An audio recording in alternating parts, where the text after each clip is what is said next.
À ce moment-là, je me suis dit, Lynn, il faut que tu fasses un travail, que tu acceptes de lâcher prise. Mais ça, c'était pas encore gagné, hein. Même quand on ne fait pas forcément confiance au Seigneur, quand on ne lui laisse pas le contrôle, il nous montre que c'est lui qui est au contrôle. Et moi, ce que j'avais besoin de comprendre avec le Seigneur, c'est qu'il n'était pas juste mon sauveur, il était aussi mon Seigneur.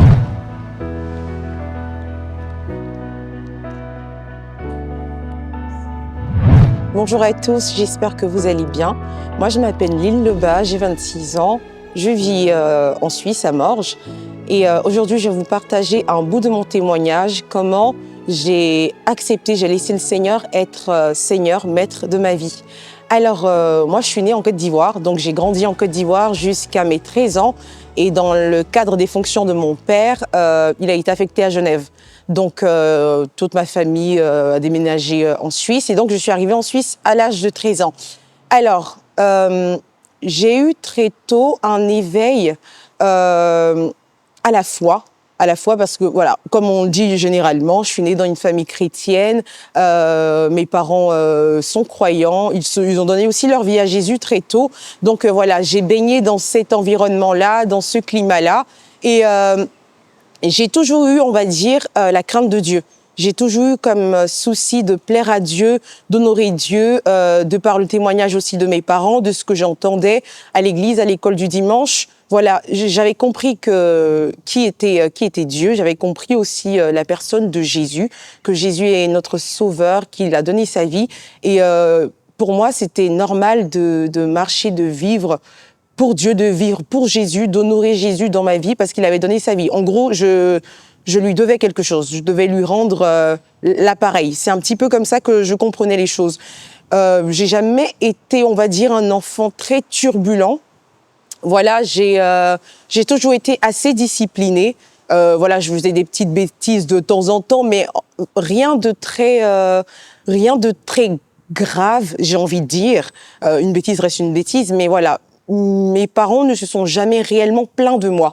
Ma mère, elle dit souvent, j'ai une grande sœur, elle dit souvent que je remercie le Seigneur parce que j'ai jamais eu de problème avec mes filles.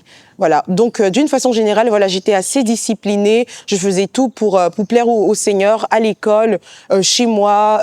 Voilà, je faisais partie de ces personnes qui rigolaient pas des autres. Voilà, j'étais plutôt de ceux qui allaient protéger, accompagner, rester avec ceux qu'on rejetait un petit peu. Voilà, j'étais vraiment dans cette dynamique de quoi que je fasse, faut qu'on sache que je suis un enfant de Dieu et que voilà, ma vie, elle appartient à Dieu au fait et qu'on doit ressentir la présence de Dieu dans ma vie. Et donc, à l'âge de 12 ans, donc j'étais encore en Côte d'Ivoire, lors d'un culte, voilà, à l'école du dimanche, on a eu un temps de prière prolongé.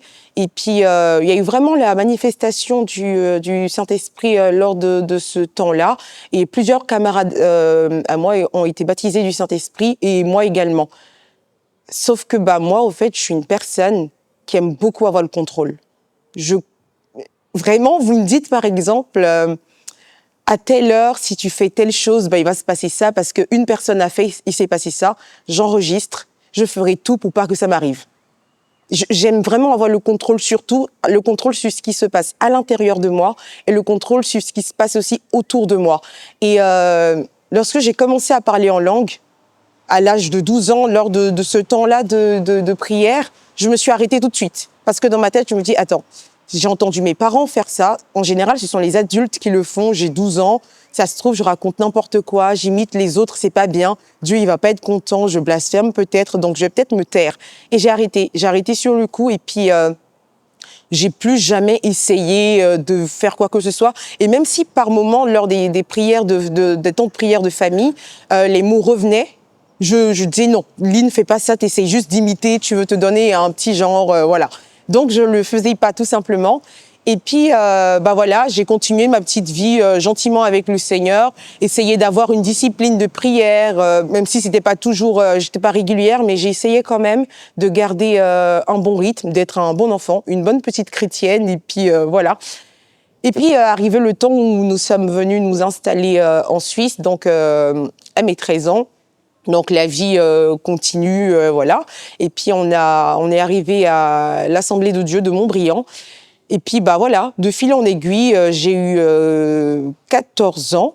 Et puis, j'ai décidé de passer par les eaux du baptême parce que j'avais compris que Jésus avait donné sa vie pour moi, qu'il m'avait sauvé. Et puis, en réponse à l'amour de Dieu, j'atteste simplement de ma foi et je reconnais Jésus comme mon sauveur.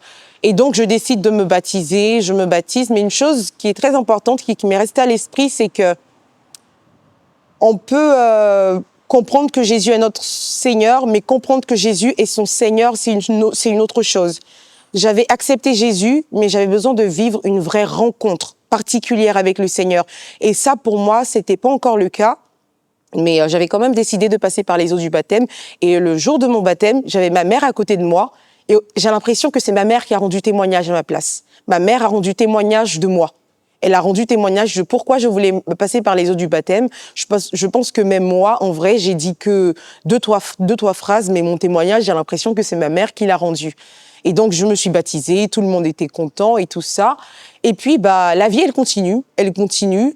Et puis, un jour, en 2015, fin 2015, je participe à un camp où je suis partie un petit peu, je vais dire, toute seule. Il n'y avait pas mes copines, mes copains de l'église que je connaissais à l'époque. J'étais avec des personnes que je ne connaissais pas. Et donc, on arrive à ce camp. Et puis, lors d'une plénière, je vois un garçon.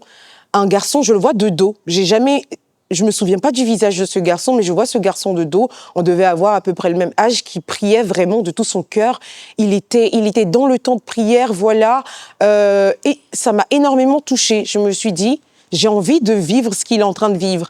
Je connais Jésus, j'ai accepté Jésus, j'aime Jésus et tout ça, mais il me manque quelque chose. J'ai pas cette ferveur-là, j'ai pas ce feu, ce zèle qui dégage. Et je pense que c'est possible aussi à mon âge, même si j'ai que 15 ans.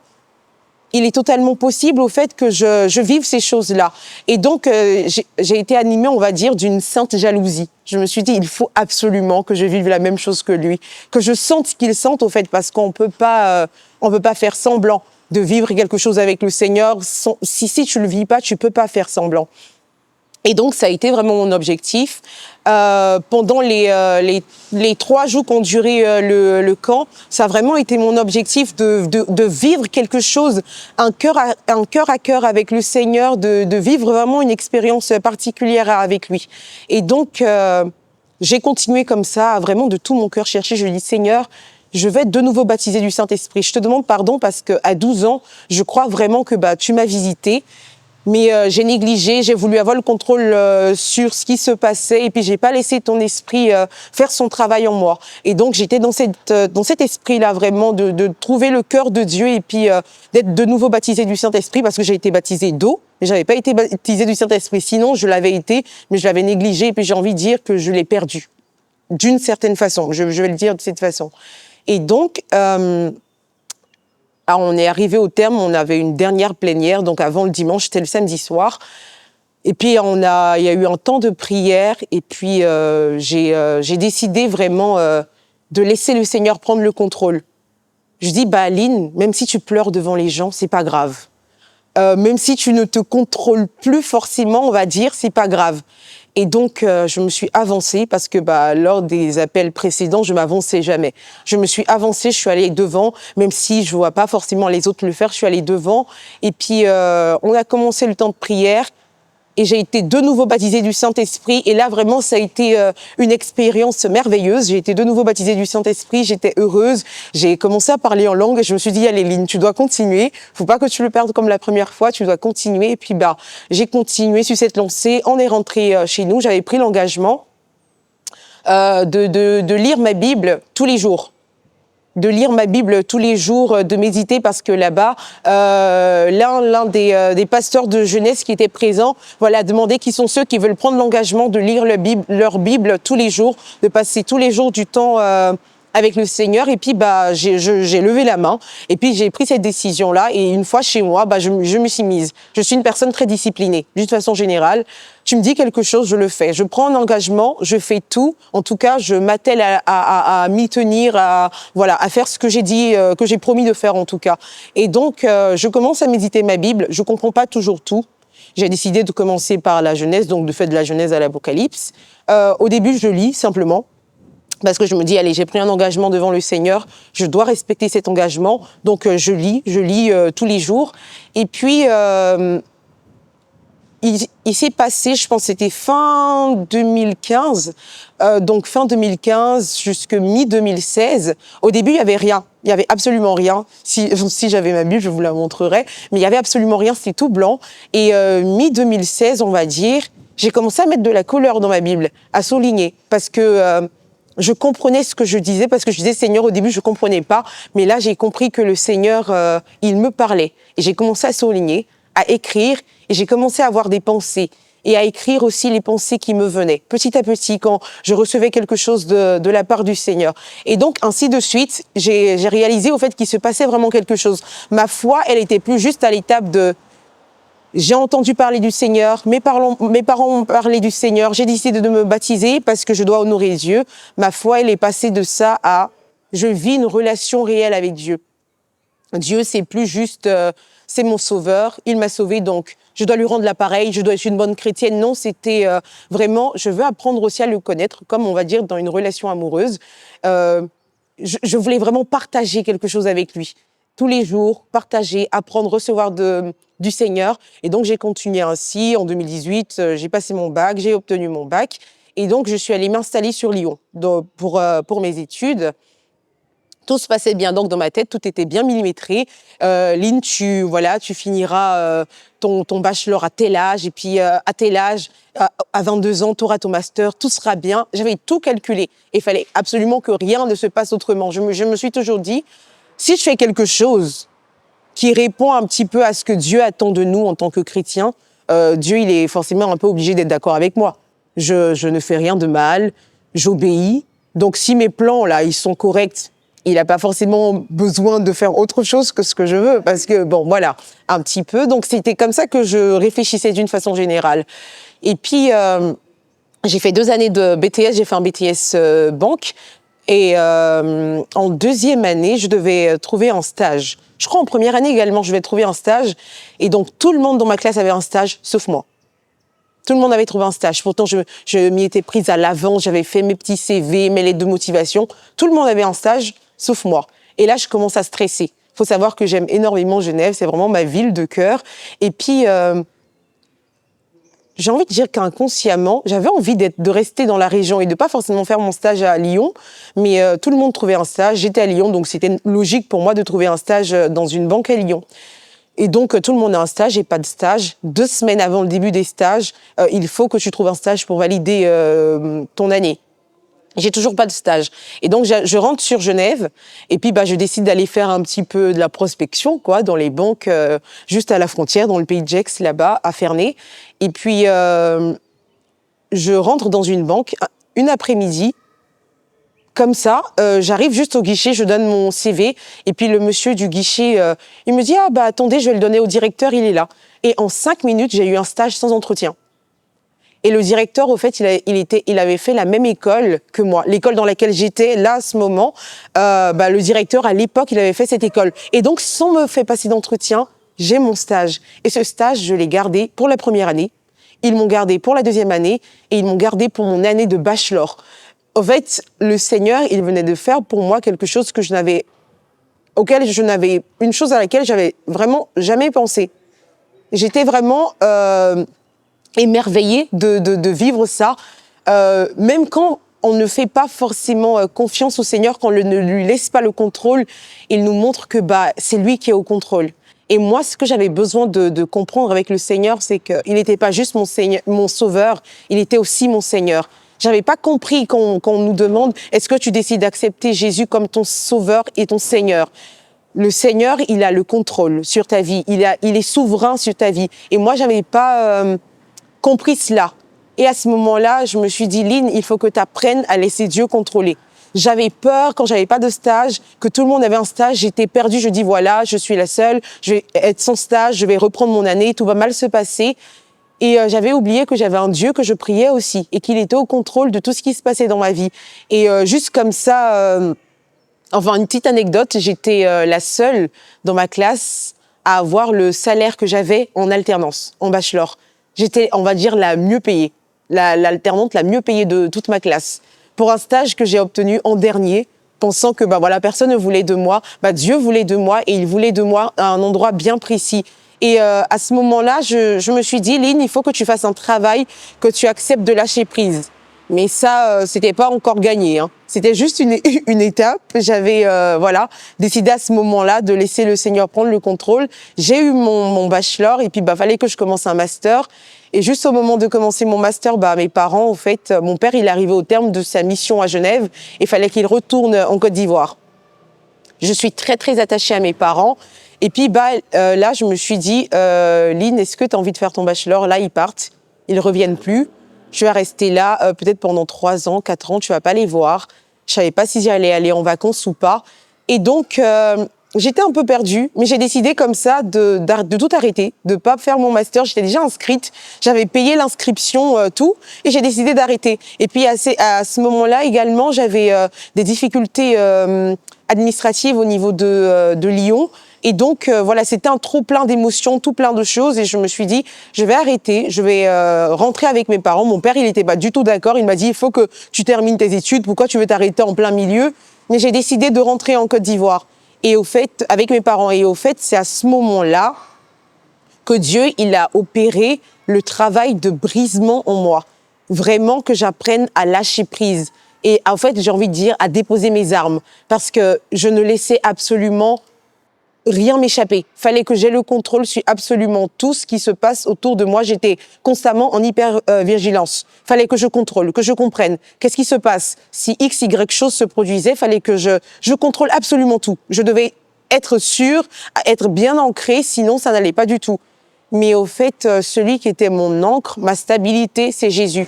Et j'ai appris une chose en Côte d'Ivoire parce que j'ai passé des temps très difficiles là-bas.